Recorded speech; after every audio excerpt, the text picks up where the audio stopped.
reciban nuestro saludo en esta la 10ª actividad orientadora de la asignatura Clínica 1, en la que estudiaremos algunos de los principales síndromes del sistema cardiovascular. Una vez finalizada la actividad orientadora de hoy, serán capaces de vincular los aspectos morfofisiológicos y morfofisiopatológicos del sistema cardiovascular para la comprensión de los síndromes de hipertensión arterial, de insuficiencia coronaria y el síndrome de SHOT. Elaborar el diagnóstico sindrómico de los síndromes de hipertensión arterial, insuficiencia coronaria y síndrome de SHOT, teniendo en cuenta la sindromografía y la sindromogénesis, e interpretar los exámenes de laboratorio clínico generales y específicos relacionados con estos síndromes. Como recordarán de sus estudios de morfofisiología, la presión arterial es la fuerza o empuje de la sangre sobre las paredes arteriales. La presión sistólica o máxima es el valor mayor obtenido durante la eyección ventricular y la diastólica o mínima es el valor menor observado durante el diástole, que casi siempre coincide con el final de este. La presión sistólica depende básicamente del gasto sistólico, de la eyección ventricular y de la distensibilidad de las arterias. La presión diastólica depende de la resistencia periférica y además del valor de la presión alcanzada durante el sístole y la duración del diástole. Ambas presiones sufren variaciones por la influencia de la viscosidad de la sangre y de su volumen, es decir, la volemia.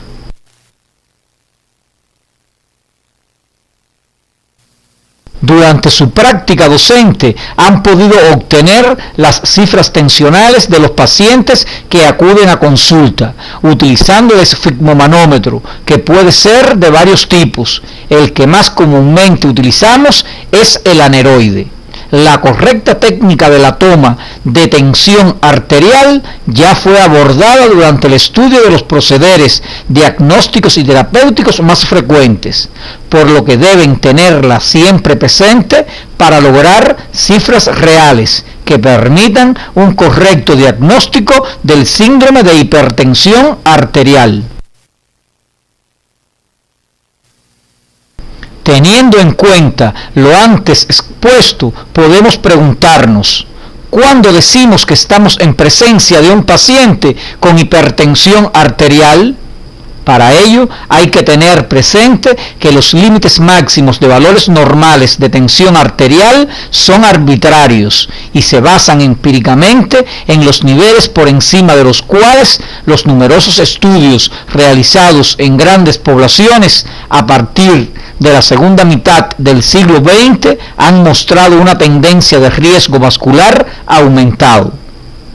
Estos valores han sido definidos por un comité de expertos de la Comisión de Prevención, Detención, Evaluación y Tratamiento de la Hipertensión Arterial, que en el año 2003 estableció los valores para los adultos normales, como se muestra en la diapositiva.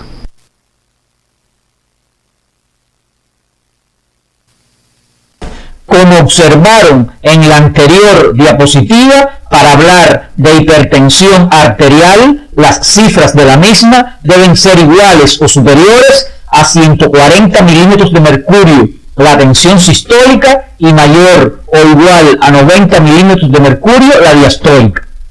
Pero es importante aclarar que una sola toma de tensión arterial elevada no es suficiente para decir que un paciente es portador de este síndrome. Es necesario que el promedio de 3 o más controles obtenidos en visitas posteriores a la consulta inicial es la base para el diagnóstico correcto de este síndrome. La fisiopatología o sindromogénesis de la hipertensión arterial no es sencilla, debido a que la elevación de la misma no representa una enfermedad por sí misma, sino que es una manifestación sintomática aislada de diversos trastornos que afectan los mecanismos homeostáticos cardiovasculares. Los principales factores que se han invocado para producir aumento de la tensión arterial son factores circulatorios, retención de sodio y agua, factores renales, la respuesta disminuida de los vasoreceptores y el sistema renina-angiotensina-aldosterona, entre otros. Dentro de los factores circulatorios tenemos el gasto cardíaco y la resistencia periférica total. Si el gasto cardíaco aumenta, la presión arterial se elevará, a menos que exista una disminución de la resistencia periférica. El aumento de esta tiene lugar mayormente en las arteriolas y se debe a contracción de sus paredes vasculares. Entre estos dos factores, el más importante es la elevación de la resistencia periférica. Los mecanismos por los cuales se eleva la tensión arterial deben revisarlos en su libro de texto. Otro de los factores relacionados con la hipertensión arterial es la retención de agua y sal, lo que está demostrado en pacientes portadores de insuficiencia renal, que al no poder manejar adecuadamente una sobrecarga acuosa, aumentan los niveles de tensión arterial. Estudios recientes señalan la posible existencia de un factor genético en relación con la sensibilidad a la sal. La importancia del tercer factor en la génesis de la hipertensión arterial está demostrado en varios estudios. Nos referimos, por supuesto, al riñón.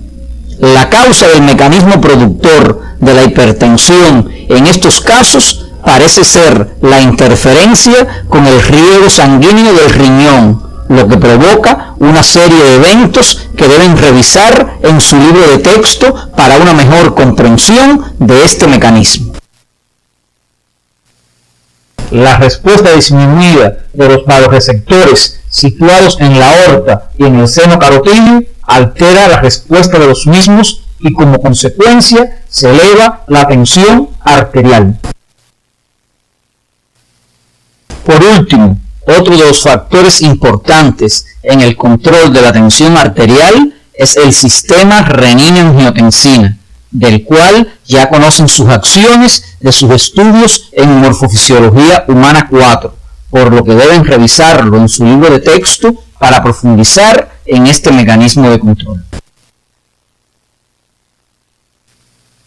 Es importante señalar que a los factores anteriormente señalados se añaden otros que también intervienen en el control de la tensión arterial, como son el sistema nervioso, las influencias hormonales, las psíquicas y el papel de la herencia.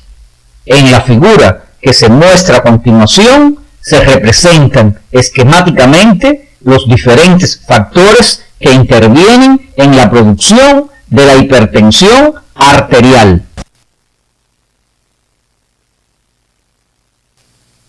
El síndrome de hipertensión arterial se clasifica atendiendo a la causa que lo origina en hipertensión arterial primitiva, esencial o idiopática, y en hipertensión secundaria o sintomática cuando se conoce la causa que la origina. Existen otras clasificaciones de este síndrome, teniendo en cuenta otras variables como son: desde el punto de vista evolutivo, se clasifican las siguientes etapas o estadios. Estadio 1. Presión elevada según los criterios establecidos, sin evidencia de alteraciones orgánicas en el sistema cardiovascular. Estadio 2.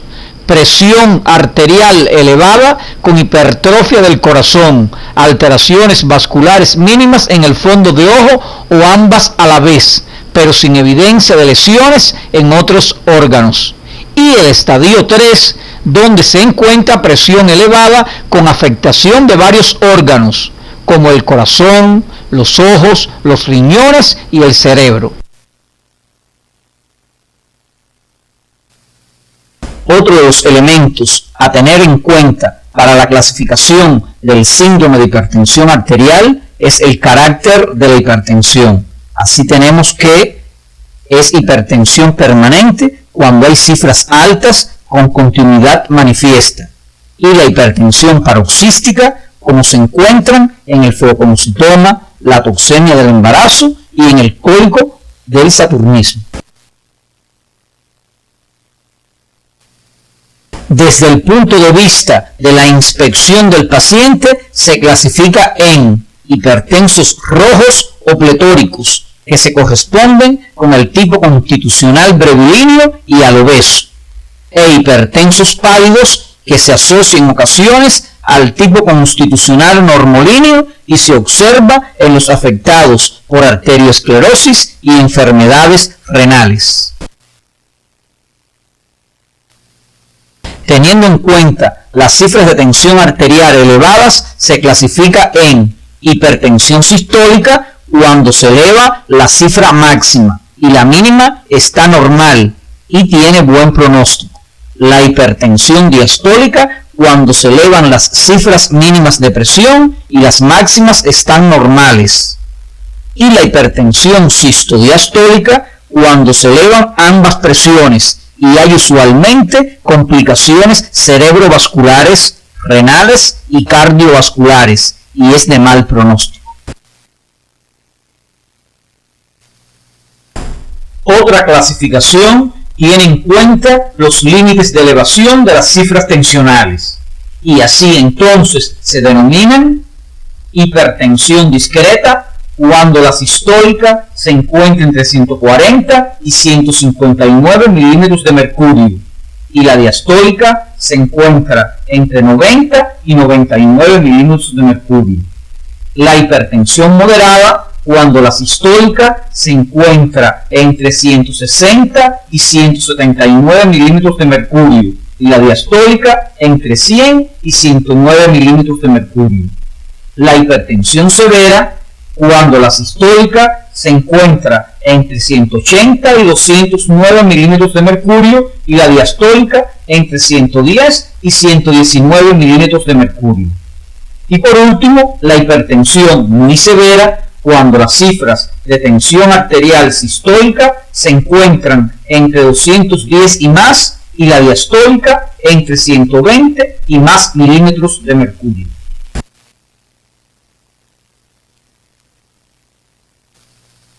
La sindromografía o diagnóstico positivo ha sido señalado anteriormente y recordamos que para diagnosticar un síndrome de hipertensión arterial deben haberse registrado en el paciente cifras promedios superiores o iguales a los límites establecidos de la normalidad, 140 milímetros de mercurio la sistólica y 90 milímetros de mercurio la diastólica, en 3 tomas o más, teniendo en cuenta los requisitos para una medición correcta de la tensión arterial y evitar posibles errores diagnósticos.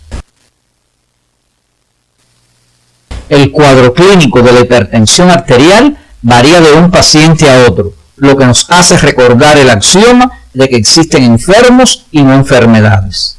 Muchos pacientes que padecen hipertensión arterial permanecen asintomáticos hasta un día en que por una exploración clínica se le detectan cifras elevadas de tensión arterial. Otras veces debutan con una complicación grave como un infarto agudo del miocardio o por una hemorragia cerebral. El estudio del cuadro clínico de esta entidad se verá con mayor profundidad en la asignatura Clínica 3. Al examen físico se constatarán cifras elevadas de tensión arterial y los signos relacionados con la afectación de otros órganos diana, como serían hipertrofia ventricular izquierda, trastornos en la eliminación de orina, retención de urea y creatinina, alteraciones en el fondo de ojo con edema de la papila o sin este.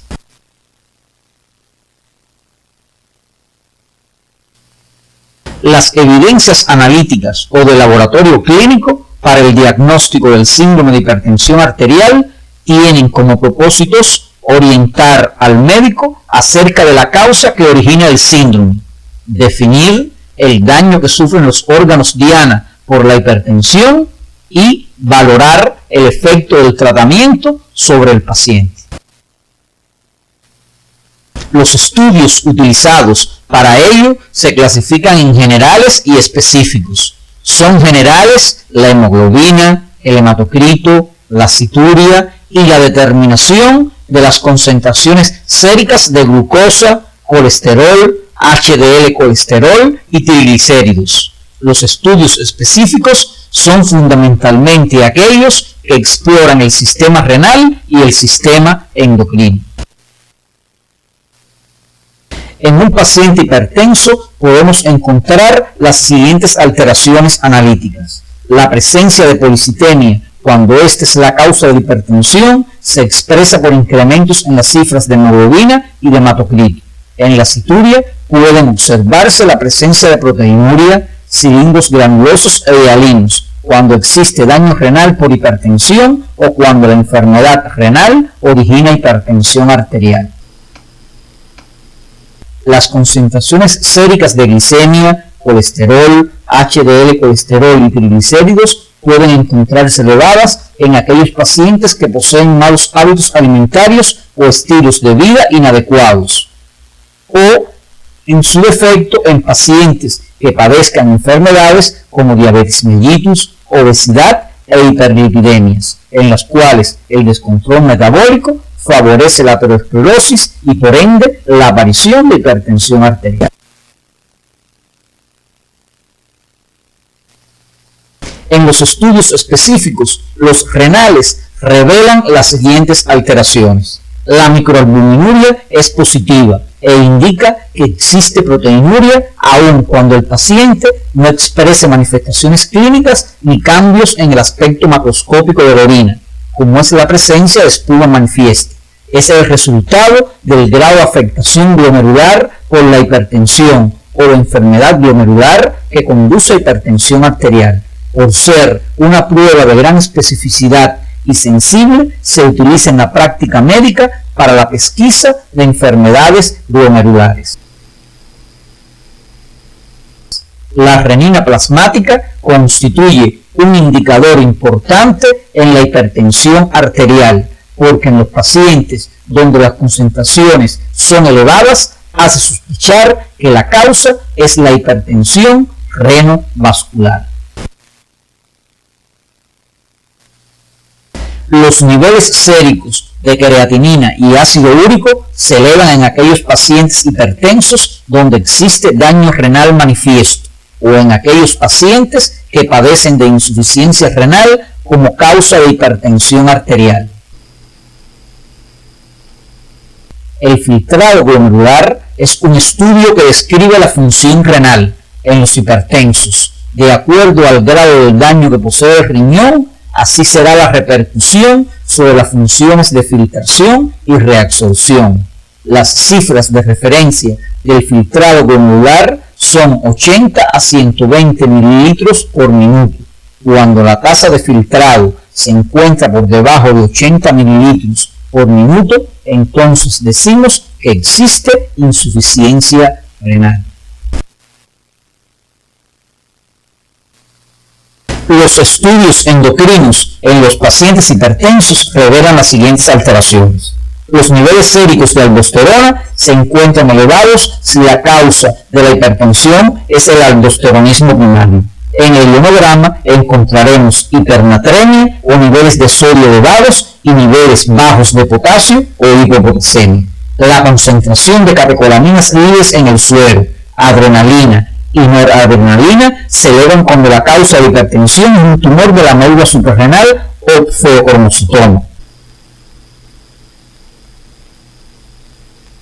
El ácido amiloidmandélico en orina se incrementa en estos pacientes debido a que es el producto final del catabolismo de las catecolaminas. Las concentraciones séricas aumentadas de T3, T4 y TSH se presentan cuando la hipertensión arterial es causada por el hipertiroidismo. Los niveles séricos de ACTH y cortisol elevados expresan el síndrome de Cushing como causa de hipertensión arterial. Como hemos visto, en ocasiones el síndrome de hipertensión arterial tiene una causa conocida y es necesario el empleo de los estudios imagenológicos para determinar la misma. Los exámenes más indicados en estos casos son la arteriografía renal para determinar si la causa que produce la hipertensión es un problema renovascular, como se muestra en la imagen que aparece en la diapositiva. El ultrasonido abdominal para identificar posibles trastornos a nivel de las glándulas suprarrenales, como en el caso de los feoconocitomas que se muestra en la imagen. También es útil el empleo del ecocardiograma, pues permite evidenciar la presencia de lesiones de este síndrome a nivel del corazón, como la hipertrofia ventricular izquierda. El síndrome de hipertensión arterial, atendiendo sus causas, puede ser de etiología esencial idiopático primaria cuando no hay una causa evidente, de etiología secundaria cuando se descubre la causa que la produce, siendo las más frecuentes las siguientes: de etiología renal, como se observa en las entidades siguientes: en la pielonefritis crónica, en la glomerulonefritis aguda y crónica, en la poliquistosis renal, en la estenosis vascular renal o infarto renal. La mayor parte de las enfermedades renales graves, como la nefrosclerosis arteriolar y la nefropatía diabética, y los tumores productores de renina, como el hemangiopericitoma. La hipertensión de causa endocrina se debe a el uso de anticonceptivos orales, por hiperfunción córtico-suprarrenal, como se observa en el síndrome de Cushing, en el síndrome de Cohn o hiperaldosteronismo primario, y en los síndromes adrenogenitales congénitos o hereditarios, en el feoconocitoma y en la acromegalia. La hipertensión de causas diversas puede deberse a coartación de la aorta, poliarteritis nodosa, hipercalcemia y en la ingestión de algunos medicamentos como los glucocorticoides y la ciclosporina.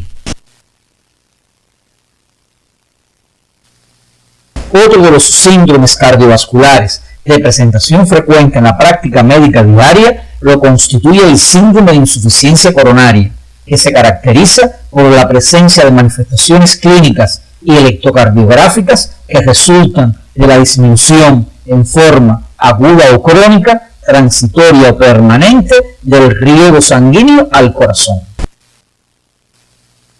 Es importante que recuerdes que el riego coronario es insuficiente en relación con las necesidades del miocardio para cumplir su trabajo.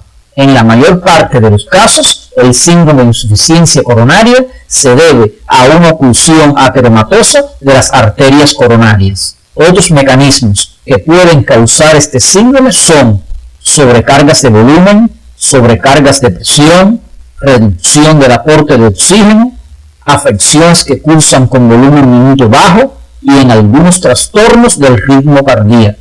Todo esto debe ser revisado con mayor profundidad en su libro de texto. El síndrome de insuficiencia coronaria se clasifica en angina de pecho, infarto del miocardio, insuficiencia coronaria sin angina y otras formas de cardiopatía aterosclerótica como son la fibrilación auricular, los extrasístoles ventriculares, el bloqueo completo de rama izquierda y el hemibloqueo anterior izquierdo. Es interés de esta asignatura abordar el estudio de los dos primeros grupos. ¿Qué es la angina de pecho? Es el síndrome caracterizado por dolor paroxístico de localización retroesternal con irradiación característica que se desencadena con esfuerzo físico, las emociones y otros estados en que aumenta el trabajo cardíaco y que se alivia con el reposo y la nitroglicerina sublingual. Las características típicas del dolor hacen que el diagnóstico de esta entidad sea bastante fácil de realizar, dentro de las que se distinguen localización retroesternal o precordial, carácter opresivo o compresivo, condiciones de aparición durante el esfuerzo o inmediatamente después de él, irradiación al brazo del lado izquierdo, duración menos de 10 minutos, condiciones de alivio con el reposo o la administración de nitroglicerina. Si el dolor no presenta estas características y aparece tras esfuerzos leves y de duración prolongada, o si es la primera vez que se presenta, se denomina angina inestable. Otras manifestaciones que acompañan al dolor anginoso son sensación de angustia o de muerte inminente, síntomas gastrointestinales como náuseas y vómitos, y otros síntomas como la disnea, las palpitaciones, la palidez, la sudoración, y a veces aparecen los signos físicos de la enfermedad subyacente. La etiología de este síndrome está determinada por factores determinantes. El 90% se debe a estrechez aterosclerótica de las coronarias. Factores predisponentes. Son numerosos los factores de este tipo, dentro de los que cabe mencionar la hipertensión arterial, el hábito de fumar, la obesidad, las hiperlipidemias, la diabetes mellitus, las dietas ricas en grasas saturadas, el estrés y la vida sedentaria. Y dentro de los factores desencadenantes, el esfuerzo físico, las emociones, el frío y el coito.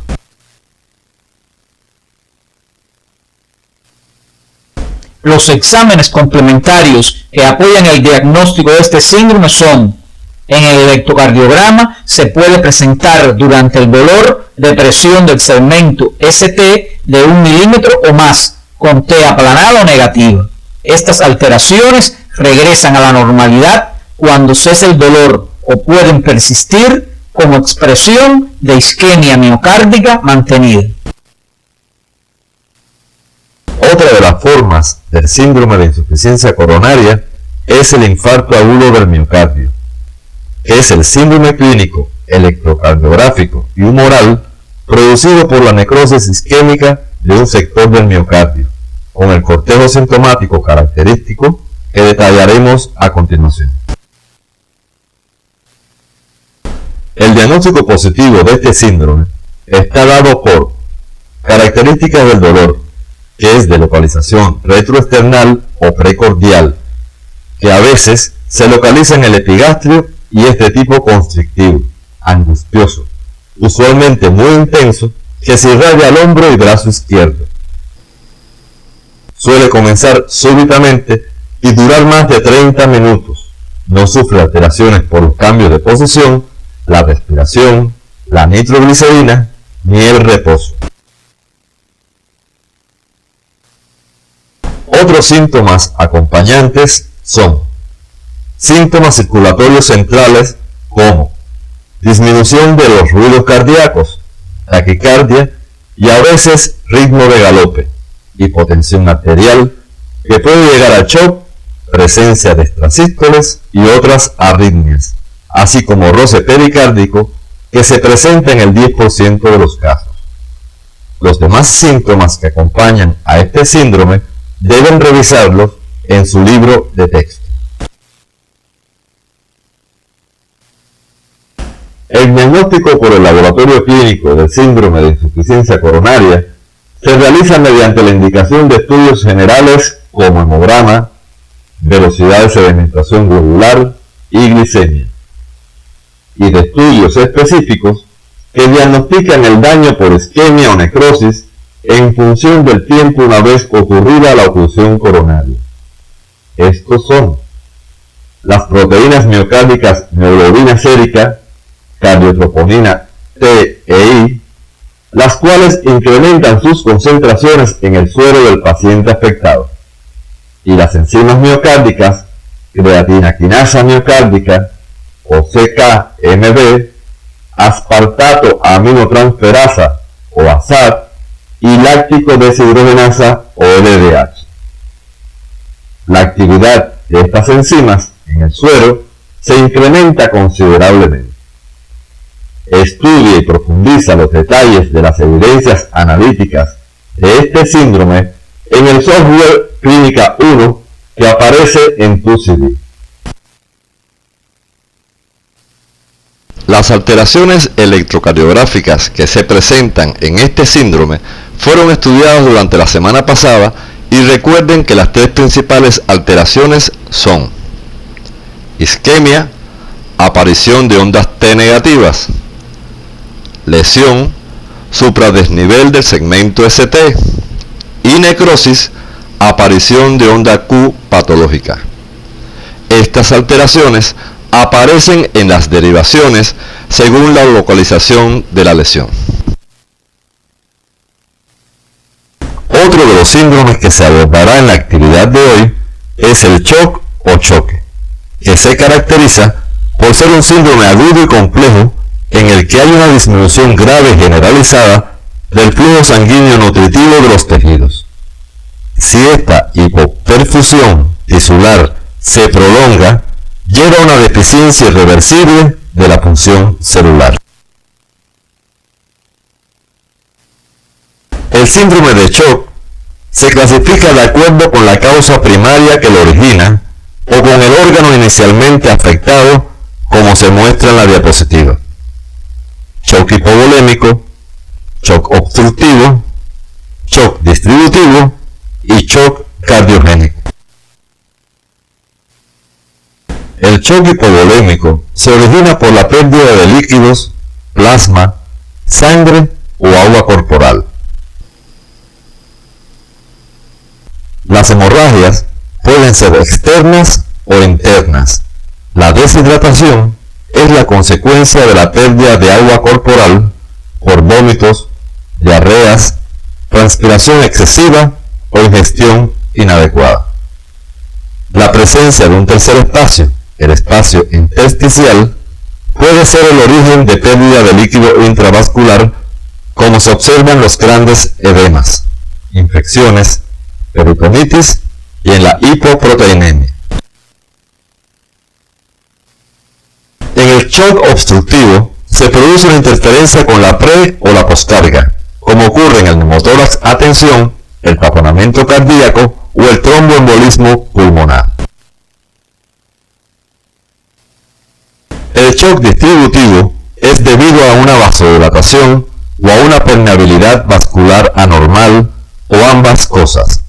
Puede ser neurogénico, anafiláctico y debido a la sepsis como resultado de una infección grave en que se produce liberación de sustancias químicas.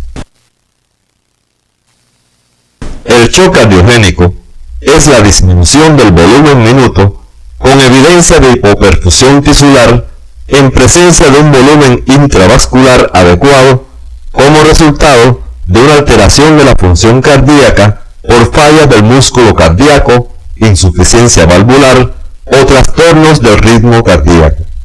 De ellas, la más común es la disfunción del miocardio por infarto. Para el estudio de la fisiopatología del shock, hay que tener en cuenta la estructura y función del sistema circulatorio. Sus componentes fundamentales son la bomba cardíaca, el volumen sanguíneo y el sistema vascular. Todos los tipos de shock conllevan una afectación de la microcirculación, con reducción de la perfusión capilar que priva las células de oxígeno y otros elementos necesarios, con el consiguiente acúmulo de sustancias de desecho que en su conjunto determinan disfunción de las membranas. Debes profundizar estos aspectos en tu libro de texto.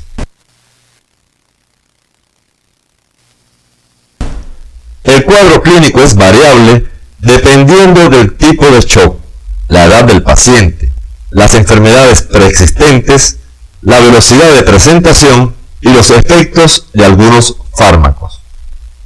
Si bien las diferentes causas específicas del shock producen manifestaciones clínicas y hemodinámicas muy variadas, en general aparecen los siguientes datos clínicos. En el estado mental, al principio ansiedad, más adelante confusión, agitación, letargo, somnolencia y coma en los estadios prolongados a severos. La presión arterial es normal al comienzo, pero a medida que éste avanza, se establece hipotensión con cifras por debajo de 90 milímetros de mercurio. Alteraciones de la piel, esta aparece fría, húmeda, viscosa, pero puede estar caliente en el shock séptico. Alteraciones del pulso, apareciendo rápido y filiforme. La frecuencia respiratoria está aumentada. Las venas yugulares se encuentran ingurgitadas en el shock cardiogénico y colapsadas en el hipovolémico. La diuresis disminuye, o liguria, como manifestación de déficit de riego renal.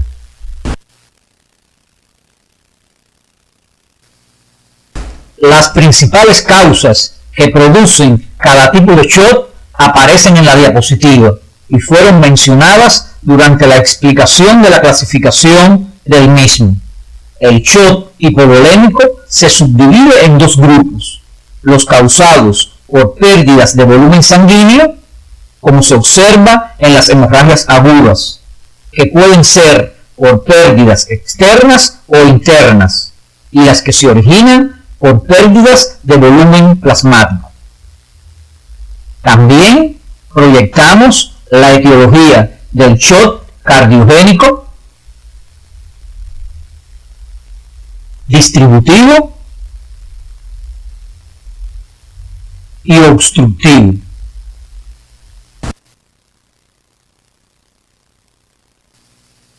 Las evidencias analíticas en el síndrome de shock revelan el daño que se produce a nivel tisular debido a la disminución del gasto cardíaco y por ende a la perfusión tisular. Los resultados de los estudios que se indican en un paciente con shock, ya sea hipovolémico, cardiogénico o séptico, se encuentran en el software Clínica 1 de tu CD. Al terminar la actividad orientadora de hoy, arribamos a las siguientes conclusiones. La hipertensión arterial es el problema de salud pública más frecuente en el mundo desarrollado. Puede presentarse de forma asintomática, su determinación es fácil, sencilla de tratar y con frecuencia tiene complicaciones letales si no se impone un tratamiento adecuado. El shock es un estado en el que la perfusión a los tejidos es inadecuada para satisfacer las demandas metabólicas del organismo. Es producido por cualquier proceso que afecte los sistemas, órganos y sustancias que intervienen en la perfusión.